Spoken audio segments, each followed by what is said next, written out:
नमस्कार, मैं हूं फैज आलम फैजी और टीवी6 न्यूज नेटवर्क में आपका स्वागत है। मध्य प्रदेश में 230 विधानसभा सीटों पर 17 तारीख को चुनाव होंगे, यानी 17 नवंबर को चुनाव होंगे, जिसके लिए कांग्रेस ने अपने उम्मीदवारों की सूची जारी कर दी है। हालांकि एक सीट पर अभी कांग्रेस के उम्मीदवार की घोषणा होना बाकी है, लेकिन 229 सीटों पर कांग्रेस ने सूची जारी कर दी है उम्मीदवारों की। पहली सूची जो जारी की गई थी कांग्रेस की तरफ से 15 अक्टूबर को 144 उम्मीदवारों की सूची जारी की गई थी।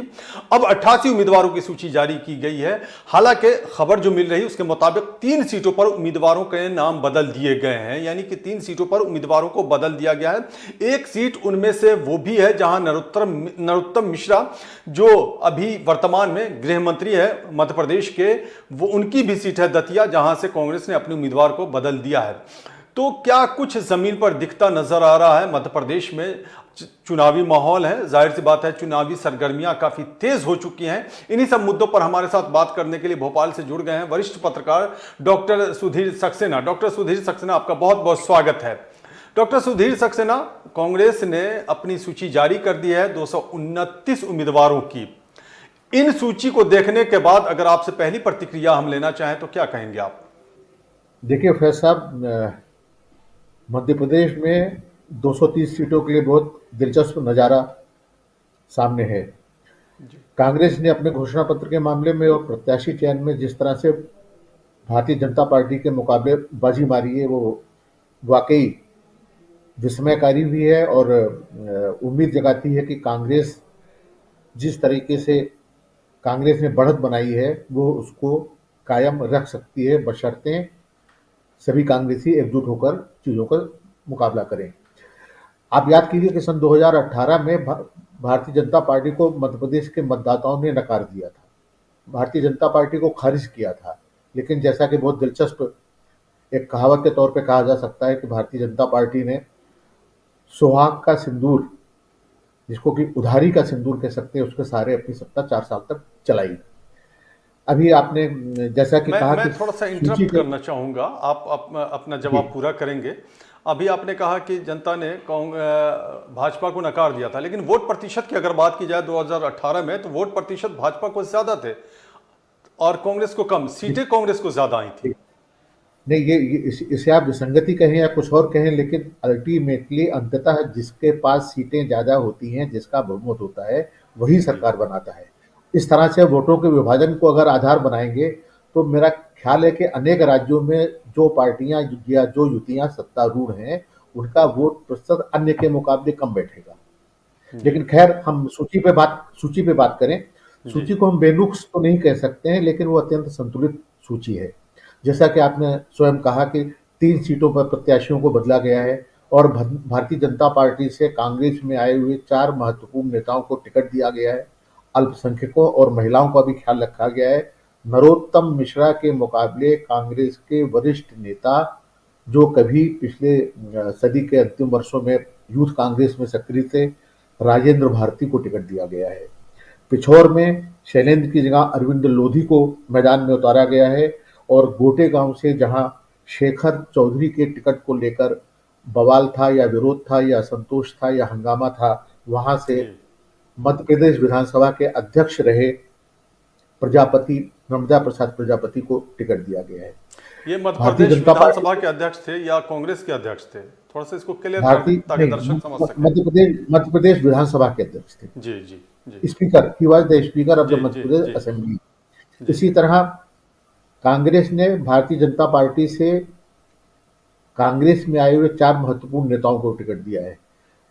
भारतीय जनता पार्टी में भगदड़ मची थी, उसका सिलसिला शुरू हुआ था भूतपूर्व मुख्यमंत्री कैलाश जोशी के बेटे दीपक जोशी से। कयास लगाए जा रहे थे, लेकिन अंततः दीपक जोशी को खातेगांव से टिकट दिया गया है। इसी तरह से होशंगाबाद के बहुत वरिष्ठ बीजेपी नेता गिरिजा शंकर शर्मा को होशंगाबाद से टिकट दिया गया है और बदनावर से भारतीय जनता पार्टी के बहुत वरिष्ठ नेता भंवर सिंह शेखावत को टिकट दिया गया ये है। लोग ये कांग्रेस में तीनों शामिल हो नेता, चुके हैं। ये लोग तीनों जने कांग्रेस में जी। शामिल हो चुके थे। जी। कांग्रेस ने आरिफ मसूद को और वरिष्ठ विधायक आरिफ अकील के बेटे आतिफ अकील को भी टिकट दिया है। और मुझे लगता है कि भारतीय जनता पार्टी की सूची में जब सारे नामों का चयन हो चुका होगा तब भी शायद ही कोई अल्पसंख्यक नेता उसमें जगह पा सकेगा। एक सीट अभी कांग्रेस की बची है आमला की, जहां जी पर होल्ड है। होल्ड इस नाते है कि वहां उम्मीद है कि भारतीय प्रशासनिक सेवा में अधिकारी रही निशा बांगड़े को टिकट दिया जा सकता है। निशा बांगड़े ने इस्तीफा दे दिया, लेकिन जानबूझकर उनका इस्तीफा अभी तक स्वीकार नहीं किया गया है। इसलिए उनके सामने दिक्कत है कि जब तक इस्तीफा स्वीकार नहीं होगा वह चुनाव नहीं लड़ सकेंगे।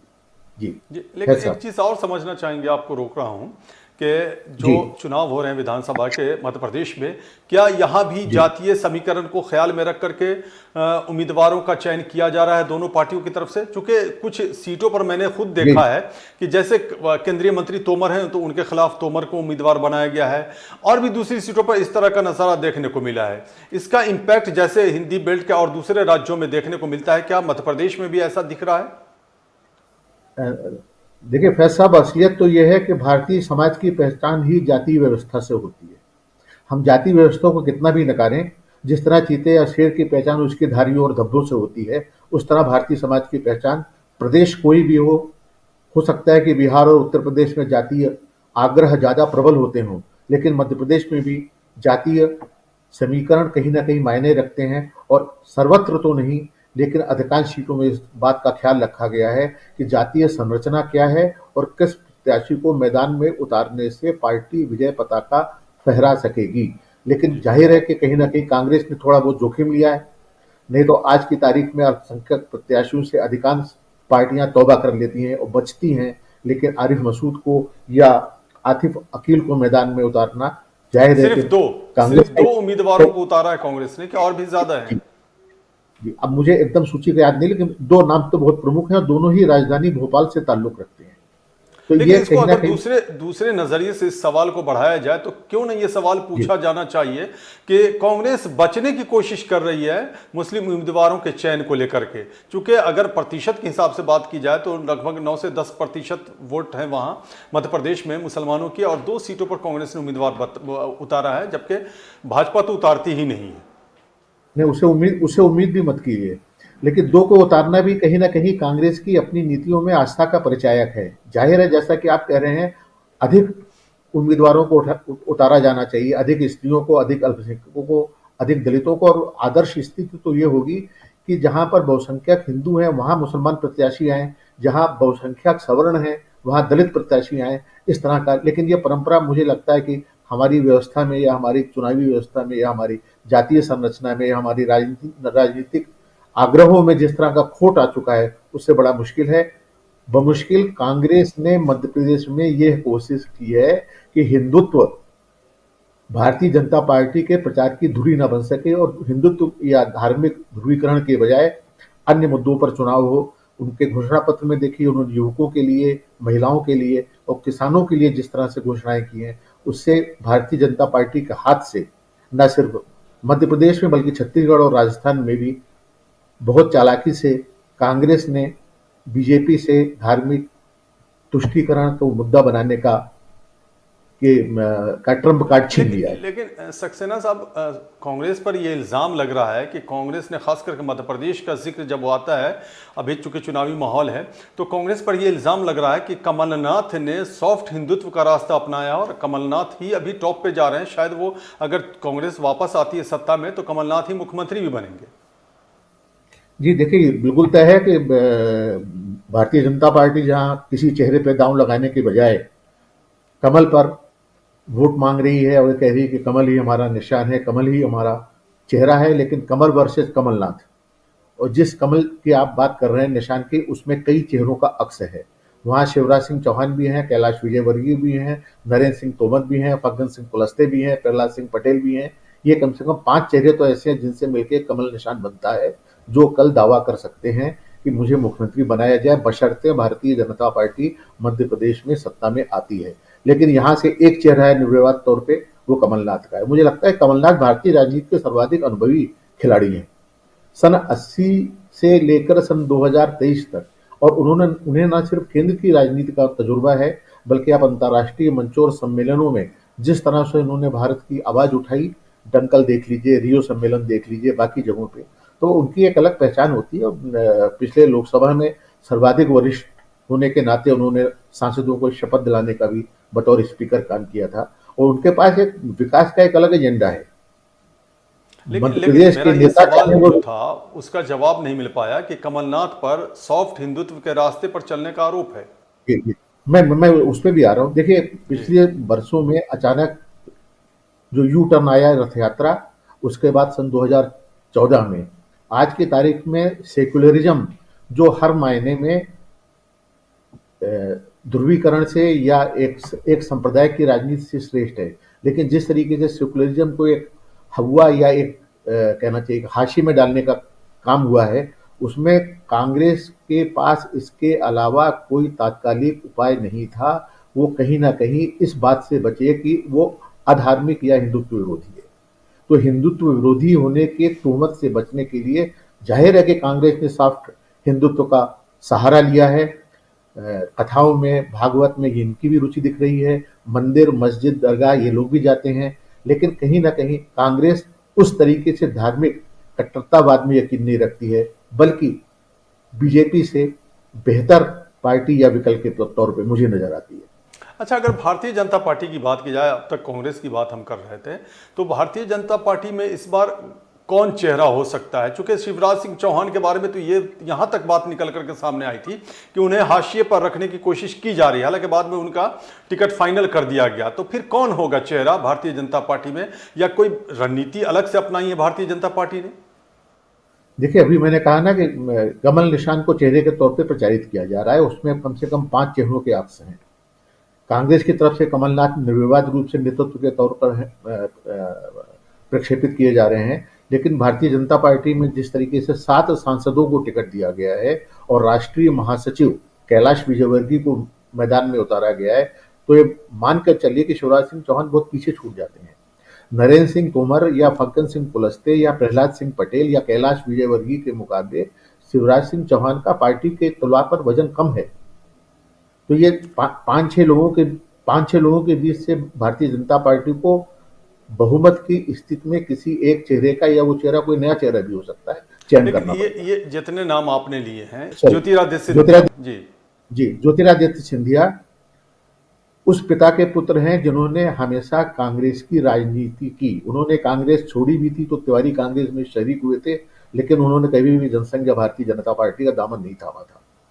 भारतीय जनता पार्टी के खिलाफ वो हमेशा सैद्धांतिक लड़ाई करते रहे, लेकिन मुझे लगता है कि ज्योतिरादित्य सिंधिया ने अपने पिता के नक्शे पा न चलने के बजाय हिमालयन ब्लंडर जिसको कह सकते हैं भूल की थी, और उन्होंने भारतीय जनता पार्टी का दामन थामा।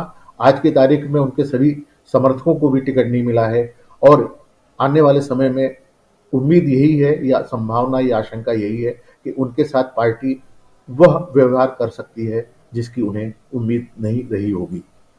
अच्छा, मध्य प्रदेश की सियासत में आपका बड़ा दखल रहा है, मतलब कि आप पत्रकार हैं, इस हैसियत से मैं ये सवाल कर रहा हूँ। तो मध्य प्रदेश की ज़मीन पर इस वक्त क्या कुछ नज़र आ रहा है? चुनाव के संदर्भ में हम जानने की कोशिश कर रहे हैं। देखिए, भविष्यवाणियां तो नजूमी किया करते हैं, पत्रकारों को नहीं करना चाहिए, लेकिन आसार यही हैं कि इस चुनाव में भारतीय जनता पार्टी को 2018 के बाद फिर से पराजय का सामना करना पड़ेगा। लड़ाई कांटे की है, कशमकश है। ये नहीं है कि किसी को 150 सीटें मिल जाएं या कुछ जो है 50-60 सीटों पर सिमट जाए, होने को तो कुछ भी हो सकता है, लेकिन अनुमान यही है कि दोनों में बहुत ज़्यादा फासला नहीं रहेगा, और 10-20 सीटों का ही, 10 से 15 सीटों का ही अंतर रहेगा। लेकिन बढ़त में कांग्रेस है। भारतीय जनता पार्टी के चेहरे से, जो शिवराज सिंह चौहान का चेहरा है, उससे लोग बहुत उबे हुए हैं। वो घोषणावीर हैं, लेकिन उन्होंने मध्य प्रदेश को जिस तरीके से कंगाली की ओर धकेल दिया है, और उनकी योजनाएं, वो मध्य प्रदेश को स्वर्णिम मध्य प्रदेश नहीं बना सके, खेती को लाभकारी सौदा नहीं बना सके, औद्योगिकरण में कोई नई मिसाल कायम नहीं कर सके। सिर्फ घोषणाएं, सिर्फ उनका काम मंदिर बनाना, रैदास लोग, फला लोग, शंकर लोग, शिव लोग, ये लोग, तो मंदिर और लोग बनाने के अलावा उन्होंने कोई कॉलेज, जी बिल्कुल कोई बिल्कुल। संस्थान या कोई मतलब कोई विश्वविद्यालय की स्थापना जी, करने का कोई सराहनीय काम नहीं किया है। एक छोटा सा जवाब जी चाहूँगा, चूँकि वक्त हो चुका है। जी जी मेरे कान में आवाज़ आ रही है वाइंड अप करने के लिए, तो लेकिन एक छोटा सा जवाब चाहूँगा। जी। इंडिया कहाँ, माफ़ कीजिएगा, इंडिया कहाँ है मध्य प्रदेश में? चूँकि समाजवादी पार्टी से गठबंधन नहीं हुआ, जिसको लेकर काफ़ी नाराज़गी है अखिलेश यादव में, तो क्या यहाँ से कुछ ऐसा निकलता दिखाई दे रहा है, ऐसा असर होता दिखाई दे रहा है इंडिया गठबंधन पर, जो 2024 के लोकसभा चुनाव में भी असरअंदाज हो सके? देखिए, आपने बहुत महत्वपूर्ण प्रश्न किया है।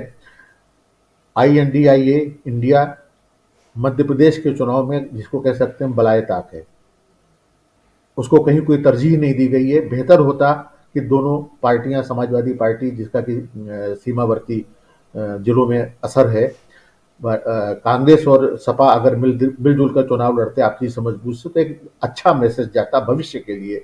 लेकिन उसके बजाय, क्योंकि मध्य प्रदेश ध्रुवीकृत राज्य है, इसलिए कांग्रेस को लगा कि हम उनको अधिक सीटें देने के बजाय या उनकी डिमांड पूरी करने के बजाय अगर अकेले ही चलेंगे, एकला चलो रे, तो शायद ज़्यादा लाभ होगा। लेकिन ये अधिक श्रेयस्कर स्थिति होती अगर सपा को कांग्रेस भले ही उसकी मांगों के मुताबिक या आपसी विमर्श के बाद उतनी सीटें देती जितनी की वो हकदार है। तो इंडिया के लिहाज से बहुत अच्छी स्थिति नहीं है, लेकिन कांग्रेस की ये भूल हर मानी चीज जा सकती है।